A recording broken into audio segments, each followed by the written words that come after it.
সপ্তমীর সন্ধ্যা মানে আমরা দুর্গোৎসবের সূচনা কেন্দ্রে উপস্থিত হয়েছি। আজকের সন্ধ্যায় এই উৎসব প্রাঙ্গণে আমাদেরই উত্তরা কমপ্লেক্সের শিশু শিল্পীরা এক মনোজ্ঞ সঙ্গীতানুষ্ঠান পরিবেশন করবে।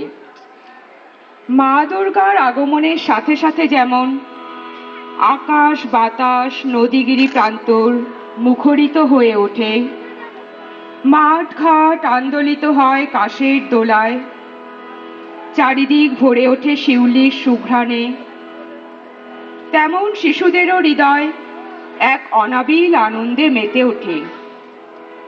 তারা নিজেদের মনের আনন্দ নেচে গেয়ে কবিতা বলে নানান অনুভূতি দিয়ে প্রকাশ করে।